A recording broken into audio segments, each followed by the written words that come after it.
Hello and good evening. My name is John. We're here playing Vampire the Masquerade, Shadows of New York.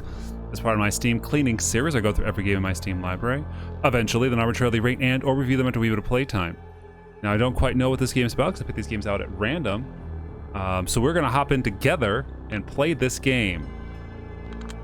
You save.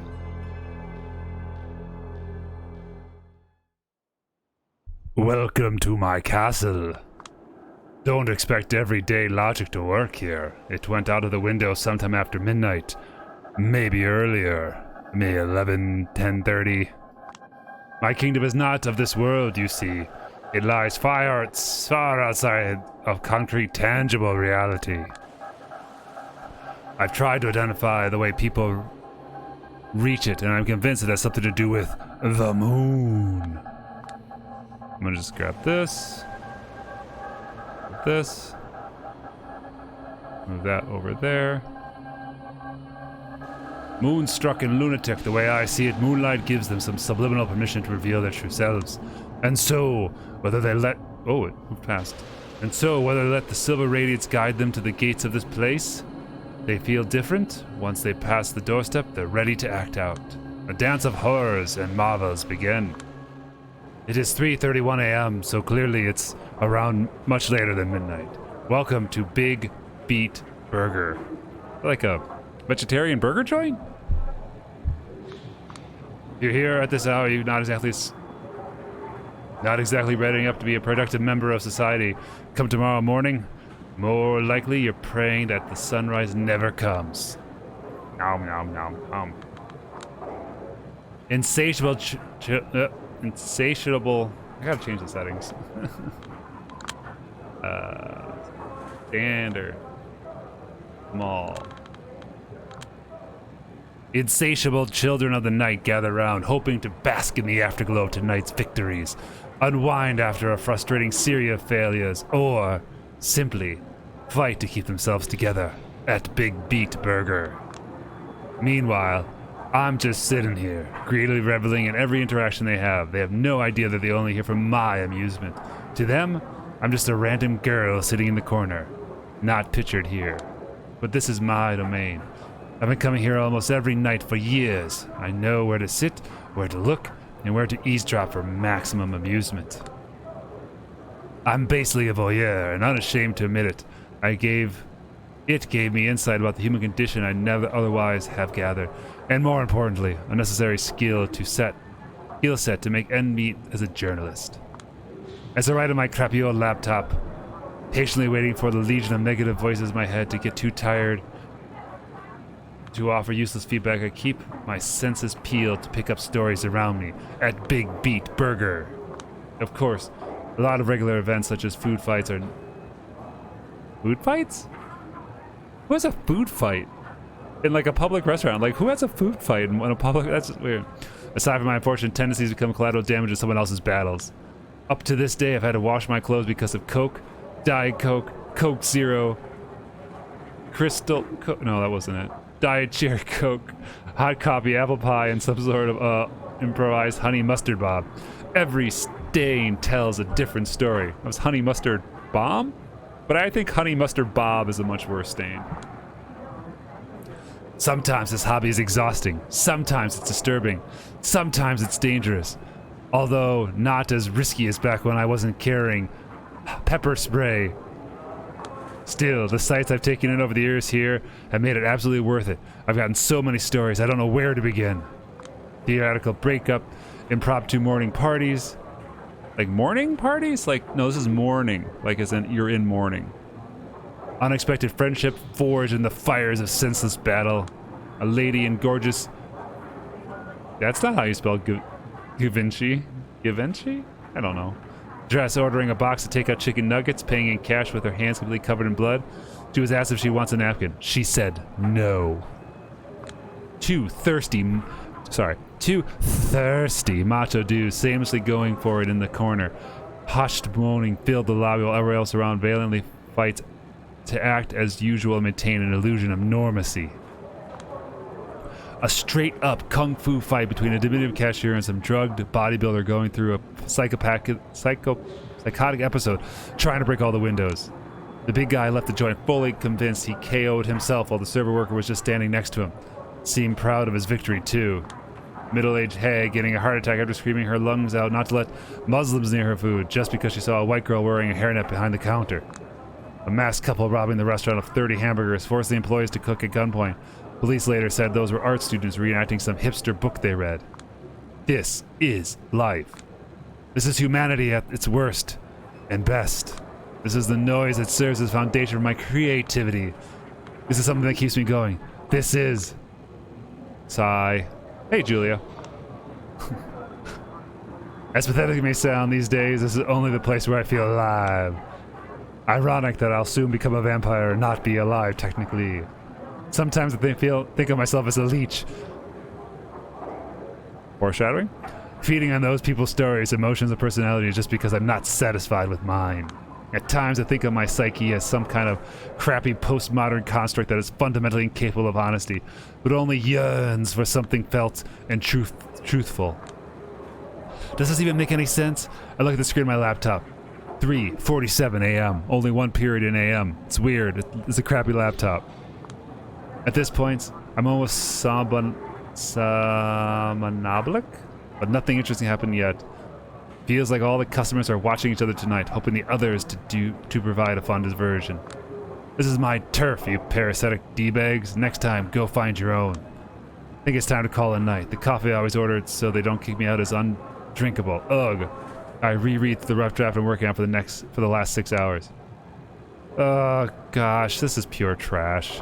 I hold the backspace down until Google Documents page is nothing but a calm white slate and let out a sound of deep relief. There's no pleasure more intoxicating for a frustrating writer than ragging on someone else even worse than them. And what target easier than the dumb bee you used to be 10 minutes ago? I check the time. 3:48 p.m. a.m. I need to go. I have an important meeting tomorrow at 10 a.m. And I have a hunch it's not going to end well. And it's not because I'm an irresponsible dummy who's going to need a few cups of coffee to simply function on a basic level despite, 4 hours of sleep. It's because I always have a hunch things are not going the way they're supposed to. Click, clack. Click, click, clack. The loud clattering of keyboards assault me from all sides. Did we move? Is it 10 a.m. now? Makes the splitting headache unbearable. Should have done a transition wipe, like a star wipe or something. I dreamed of nothing else but being part of a New York Lodestar editorials team. It was the first magazine I started reading regularly, the first magazine I ever bought myself. Now, simply hearing the word Lodestar is enough to ruin my mood. Never mind seeing all these old farts phoning in more reactionary opinion columns and Wikipedia-level analysis of current events. Click, clack, click, click, clack. They used to destroy and build my entire worldview every month. They shaped my thinking about politics, art, journalism. They even pointed me towards my favorite cigarette brand. For God's sake. Is that the brand or is that a finishing of that? I think it's the finishing of the sentence. Then some talented people started leaving for greener pastures. Some got too wrapped up in their own neuroses. Some became complacent. All of them committed the sin of allowing themselves to grow older. Fresh blood was deemed unnecessary, even though young freelancers kept being bled dry. These days, whenever someone outside Lodestar talks about Lodestar, it's because of a few autistic contributors willing to accept meager pay while putting in serious work. Dummies. Other than that, the magazine specializes in publishing pale echoes of provocative ideas I heard somewhere else a few years prior, wrapped in an aesthetic that hasn't been cutting edge for a decade. No wonder the readership is in free fall. Starting a sentence with her position, but even though the ship is sinking, the old guard won't let it go down without a fight. As in, if anyone from the outside attempts to board the vessel in hopes of fixing its course or its holes, they'll be swiftly taken care of. I should know. Been there. Done that.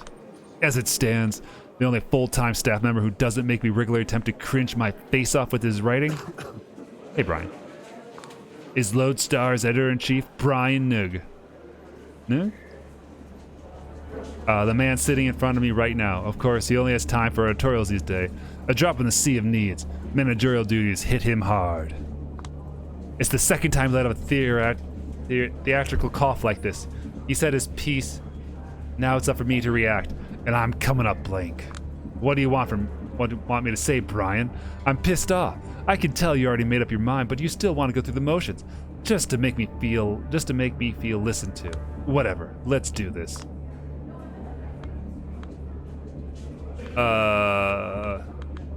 Is this a declarative statement? Is whatever I say here true? What I mean by when I say a declarative statement. This man is a sexual harasser, Brian. I feel stupid that I even have to say that out loud, but you're essentially covering up for a sexual harasser, Brian. Yeah, Brian. No, I'm not. No, just face it. Let's say the Harvey Weinstein story appeared on your desk instead of reaching the New York Times. Don't you compare me to the Times. You know that's a low blow. You're asking for it, and you're not exactly in a position, starting with an and, to talk about low blows here. You know that's not the core of the issue. You're avoiding the core of the issue. No, I believe I pinpointed it in a precise way. If it were up to me, I'd greenlight this article here and now, and we wouldn't be having this conversation. But you're killing the article, just because some rich craphead told you he doesn't like it. Get real. This is not about some millionaire jerk calling me to make an offer I can't refuse. What's it about then? Because it looks awfully like...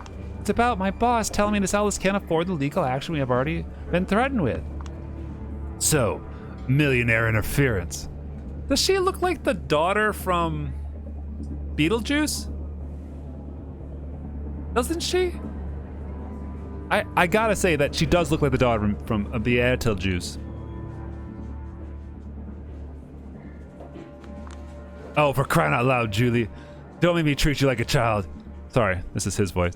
You know how this works. I publish your story, it's Thiels versus Gawker. All over. Again, a lawsuit here, a lawsuit there until we're bled dry. I have a mortgage. I have 3 mouths waiting to be fed at home. I have an amazing team that doesn't deserve to be torn apart over some. Don't you think it's telling you mentioned your mortgage first? Silence. Got him. Just asking questions. I know better than getting in these empty semantic arguments with you, Miss Sawinski.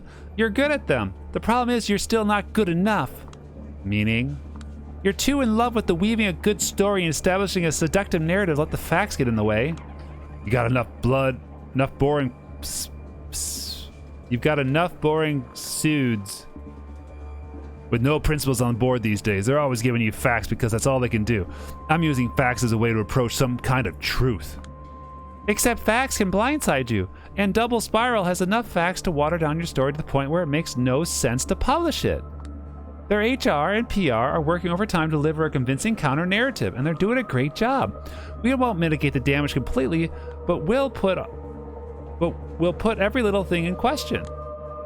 Jesse Montgomery is a racist fraud and a sexist predator and a downright satanic effer. Julia. Let me say it again. Jesse Montgomery is a racist, okay, really? A fraud, a sexual predator, and downright satanic effer. Do you personally believe it or not? This is not... You listened to the tapes, you've read the transcripts, you've seen the documents, you've got the files. I'm asking for your personal opinion. Do you believe it or not? Click, clack, click, clack, click. Of course I do, but that's besides the point. It's not. Look, how about I just say it out loud and save us both some time? We're not having this conversation because there's an actual conversation we had. You set this meeting up knowing very darn well there's only one way it's going to end. You got a mortgage and 3 mouths to feed. You prioritize the well-being of your direct surroundings over some nebulous concept of a greater good. I get it. I really do. Yet for some reason, it seems that you're only prolonging this conversation and rationalizing decisions so that I forgive you, officially exonerate you? I'm not the bad guy here, Julia. So, what are you? What are you then, in your own words? A man who does what's necessary to protect his own. So I don't count as your own anymore? He mutters something under his breath, ending with a self-pitying chuckle. I don't know if you want to work under a scumbag like me from now on. Oh, come on. Don't turn this into a pity party. No, I'm absolutely a scumbag. And why is that? Because I'm firing you. ... My thoughts are scrambled. For a brief moment, the state of my bank account displays before my eyes with startling clarity. A howling void opens in my chest and starts traveling towards my stomach. No, don't panic yet, you idiot. Get more information, now. There must be a catch. Let me get this straight. Ever since we met, I've been working on your stories at pieces no one else in your office would touch with a 10-foot pole. Constantly interviewing total nobodies, always busy traveling in the middle of nowhere to regret my last trip. Repeatedly ordering to clean up someone else's messes. Julia! All your long-winded spiels about the disposable work is the most important work. And suddenly you only remember the disposable part? My feelings about the quality of work remain the same as ever. It was vital. It kept the magazine going, and I will always appreciate it. Then why would you threaten to fire me? I've never threatened. I would never threaten you. It's a done deal. They made their decision perfectly clear. They? What they? Who is this they? He glances left and right and then points upward for a short moment. Then he speaks again. It's in a hushed voice. You know, the big kahunas. Can't really question them, and they wanted your head on a silver platter. He's not looking me in the eye. You're not joking. I would never joke about stuff like this. It's real. Effing hell, it's real. Darn, darn, darn, darn, darn, darn, darn, darn. It all to hell. All these years. All this grind. All my plans, and for what effing a-hole you know I deserve better, and I always deserve better, and I always end up with me going down the drain back to the sewers. F it. No. Take a few deep breaths. Don't lose the plot now. Keep yourself together, you idiot. The moment you show weakness, they go for your throat. Get it back in control. You can't do this. I wish I didn't have to, but it's a lost cause. No, I mean, it's impossible. Julia! You can't fire someone who's never been hired in the first place. It takes him a few seconds to put on his "oh, I get it" face, lets out a troubled gasp and starts massaging his temples. Lodestar has been my biggest source of income for the past few years. That much is true, but technically no one has ever hired me here. It was all freelance jobs. A full-time position only serves as a kind of dangling carrot, a promise of a decent pay grade, career perspectives, maybe even some kind of insurance to save my failing health. And the recognition I would get for being part of the Lodestar team, a position that everyone around me seems to respect, aside from me. Then why did I want it so much? There'll be time to mourn what could have been. For now, I should act like I don't care. You know what I mean. If I let you work, even under a fake name, it'll be the guillotine for me. This is ridiculous. You know I'm going to start shopping the story around the second lane of this room, don't you? Of course I know. I told him. Any response? Let us worry about that. Well, that doesn't sound ominous at all. ... Click, clack, click, clack, click. I do wonder if I get accustomed to one of those loud mechanical keyboards some people here love to use. Whatever I did my work in here, I was expected to bring my own crappy laptop and sit closer to the lobby. Always on the outside, no matter how hard I try to break in. A vibration on my back pocket. Feels like a bad omen. I decide to ignore it for now. I'm working on this effing story for, I don't know, 16 months on and off? I know. You kept cheering me on. I know. We haven't even agreed on the pay I'd receive. I know. I'm 2 months out on my rent. No, wait, 2.5. I catch him off guard. He's momentarily taken aback and then gives me an empathetic stare. Don't you look at me this way. You don't have the right. I didn't know. Well, now you do. Look, if there's anything I can do to help. You can't tell your big kahunas to F off. I don't think there's a single thing. Julia. I pull out a smoke and light it up. Gotta get back in control. Please don't do that. There's a smoke detector here. No worries. Nick turned it off a few weeks ago. Probably the most creative thing he's done in the past 5 years. Good old Nick. Perfect 21st century cinema reviewer. Never has an original thought of his own, just relies on his purely algorithmic taste to stay likable. And that's the best thing is, it works. Funny, I used to dream about his job. It was Brian who killed this dream, making me realize Nick won't be unseated anytime soon. And he offered to teach me the ways of investigative journalism instead. Wasn't the career I ever wanted to pursue, but to my dismay, I turned out to be surprisingly good at it. Until this Montgomery thing happened. Serves me right. Lesson learned. Should never have pursued my dreams. I should have pursued my dreams instead. Stop it. Nicholas is a good friend and a respectful critic, a member of my team. And put out that smoke. People tell me if I let you step all over me. Why would I even let you act this way? Why do I? Because you once told me honesty is more important in a mentor-student relationship, and that it works both ways, and because I thought we were friends. He bites his lips and stares sideways to avoid my eyes. At the end of the day, the bosses aren't friends. Must have been a terrible mentor if I didn't even teach you that.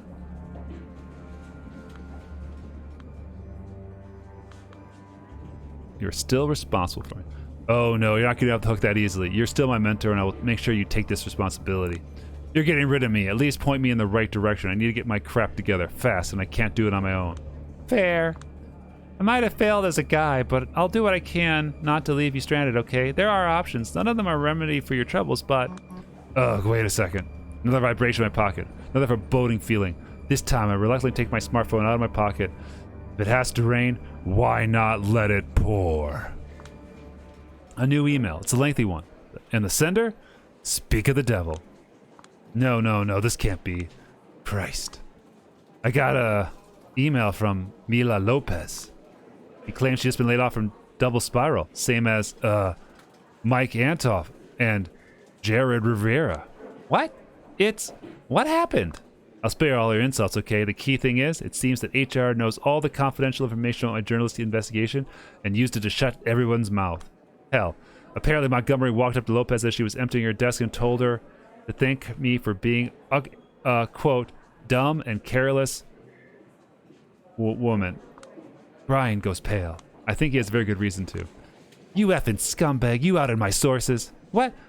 Of course not. What are you even saying? Oh, don't you dare play coy. It must have been either you or me, no one else, and you know the way I work. My investigation was basically untraceable, both on and offline. Carefully picked meaning scots, encryption upon encryption. Every direct quote rewritten 5 times, just in case. All sorts of red herring scanners around. I know my crap stuff. You know I do. And this timing? You just pass a flash drive to your beloved big kahunas during a meeting as a sign of goodwill? Look, I get you're upset, but why don't we just talk through this calmly?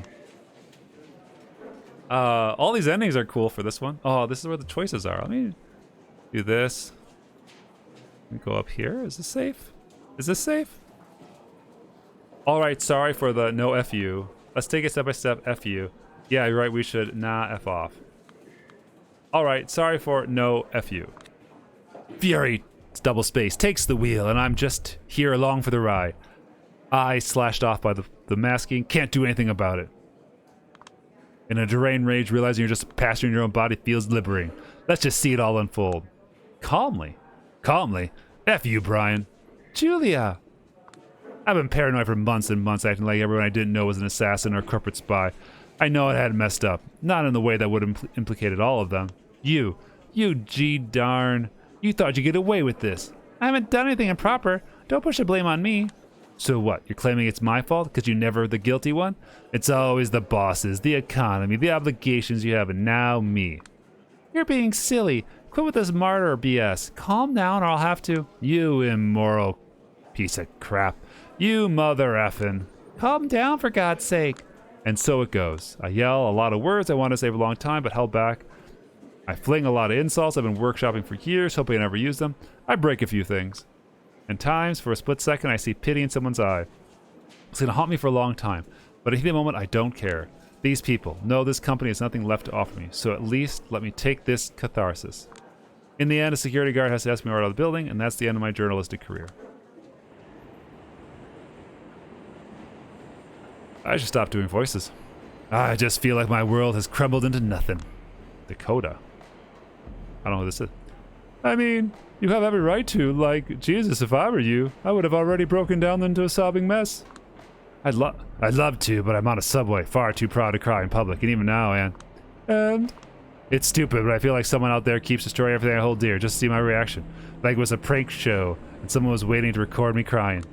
So out of sheer spite, I'm doing my best not to cry. F you, whoever and wherever you are. That's the most Julia Sawiski thing I've ever heard. Spite is the greatest motivator, huh? Not feeling particularly motivated to do anything right now, to be honest. I just want to stay in my bed until the crap landlord calls the cops to forcibly evict me. Not surprising, crap. I know whatever life decides to F you over, it's always one thing after another, but this is too much. How much is too much? Let's recap the last week of June 2019. Oh, sweetie.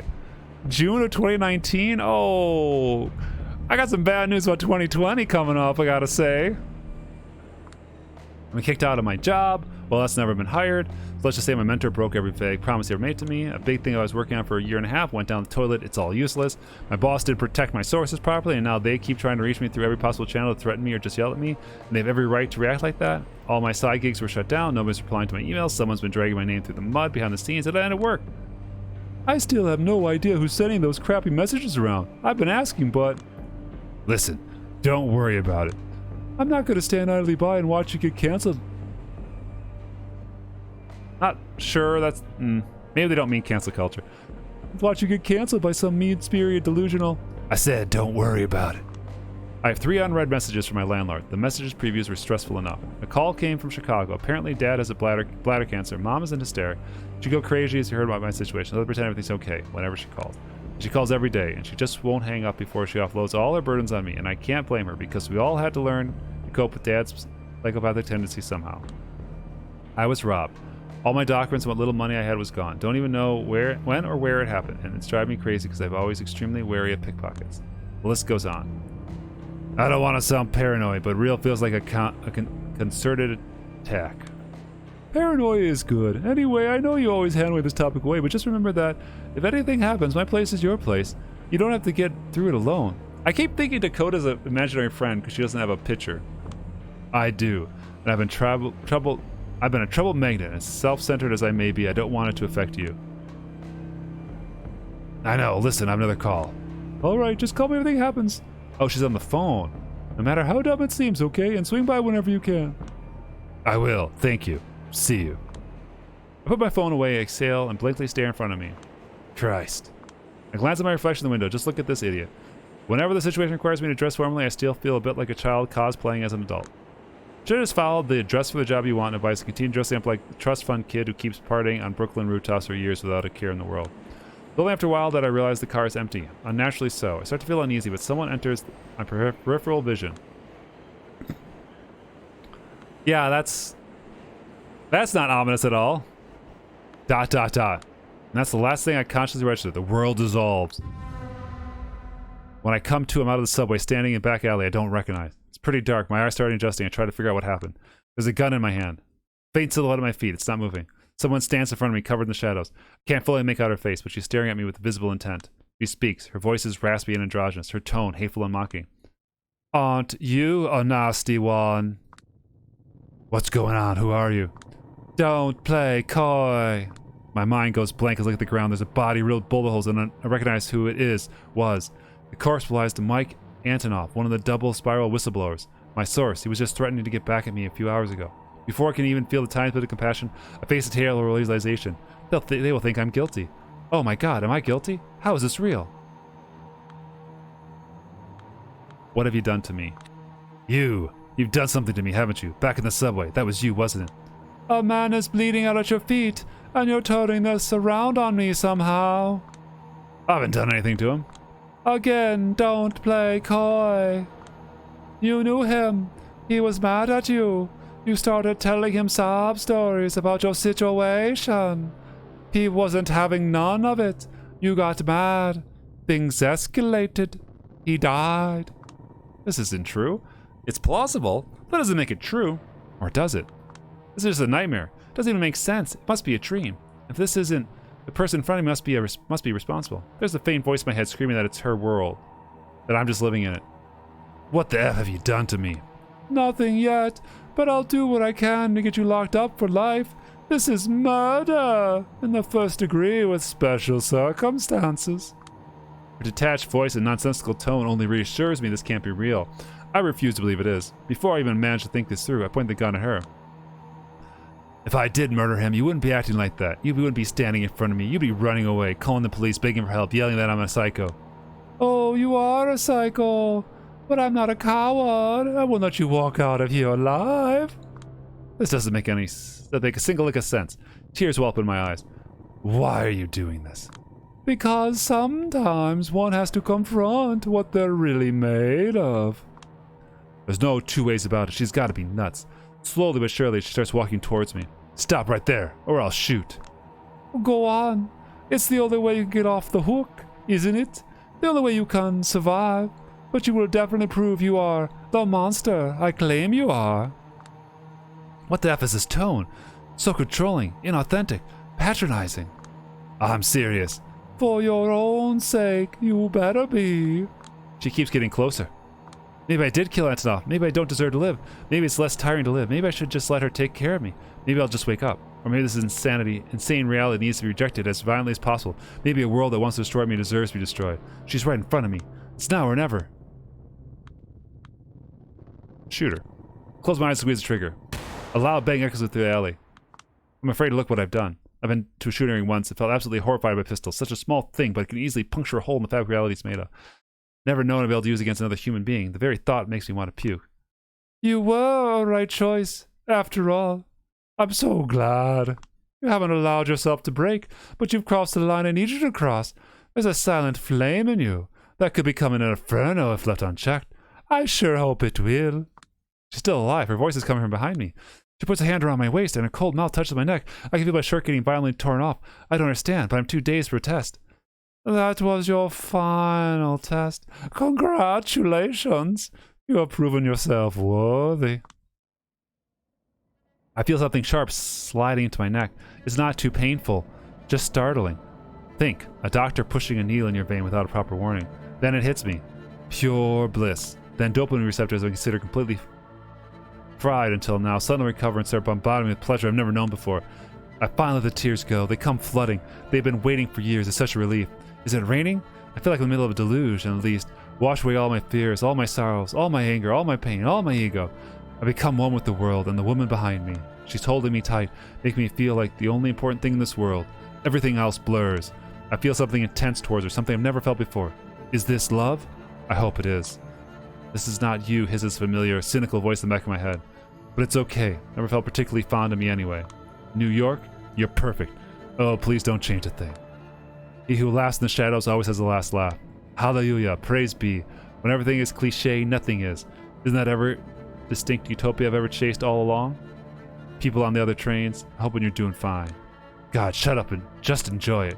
You finally understand. She's making love to me. She's giving birth to me. She's burying me. I'm pretty sure I've been dead for a while. I'm pretty sure I could stare at my own corpse in her hands from a distance for a moment somehow. And then I'm alive. She lifts her mouth from my neck. No, wait, I taste blood in my mouth. Was I drinking her blood too? I realize that whatever this was, it's over. And I have to bask in the afterglow while I still can. I also immediately understand that I'm going to chase this fleeting feeling for the rest of my existence. Finally, she lets out a whisper which concludes the ceremony. No matter what happens next, don't forget, you're a monster. But you were lucky enough to be born into a world of monsters. A world of darkness. So you don't even mourn that fact. Embrace it. Vampire the Masquerade late title card. Once again, I find myself at Big Beef Burger. No, Beat Burger. Alright, this has been Vampire the Masquerade Shadows of New York. I cannot go much longer without tearing my voice to shreds. I think the writing is, like, the character is really seeing their thoughts. Like, this is definitely someone who thinks they're, like, you know, a tortured artist, tortured writer. I think it's okay. The visuals are fine. Not too many typographical errors. Way over the top, but you kind of want that. With, like, the setting being as nonsensical and silly as Vampire the Masquerade, you want to have your main protagonist being way over the top and way into themselves. So I kind of like it. Big Beat Burger. Cheers.